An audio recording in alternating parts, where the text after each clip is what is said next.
It's been 4 years since the first Guitar Hero game hit stores, and now we seem to be drowning in them. Guitar Hero Aerosmith, World Tour, Metallica, Smash Hits, it's getting a little ridiculous to keep track of them all. However, now we have Guitar Hero 5, the next entry in the main series. I wouldn't blame you if you thought there wasn't anything more they could do with this franchise. That said, you might be pleasantly surprised with what's on offer here.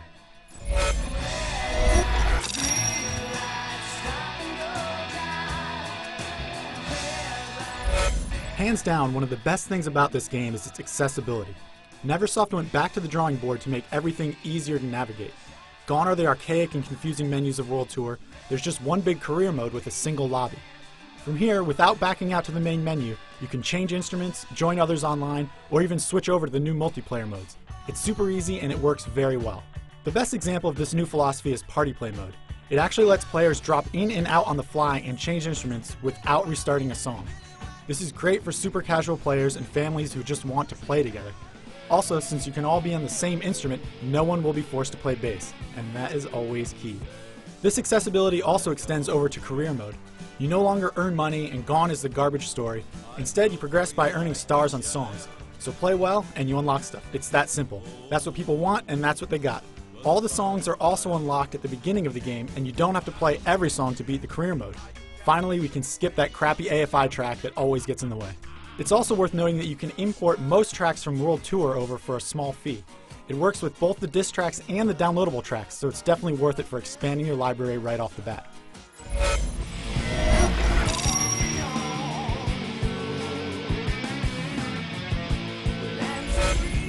Although the best changes have to do with presentation, there are some new gameplay things as well.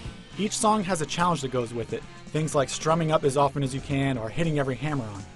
Luckily, the challenge will still count as completed on your profile, even if it's one of your teammates that completes it. So don't worry if you suck on drums, it's still possible to complete everything. In terms of actual gameplay, the note placement is pretty decent, and in a welcome change, the entire band doesn't get booed off the stage if one person fails out.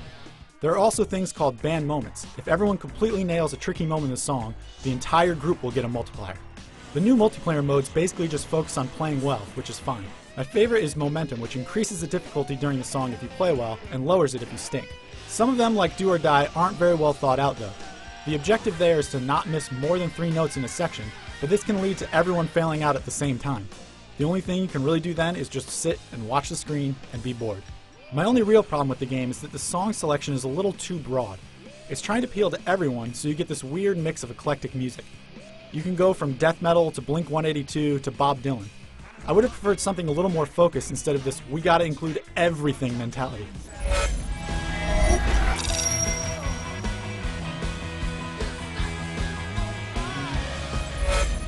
A lot of people are getting bored with the music genre. A flood of games have cluttered rooms with classic instruments and almost beaten the formula to death. However, Guitar Hero 5 is a genuinely good game with a lot of improvements. The menu system makes Guitar Hero World Tour look and feel outdated, and even the most casual player can find something to like here. I do wish the music selection was more focused, but this is still the best Guitar Hero in a long time. For the full written review, including more detail on gameplay changes, head over to IGN.com.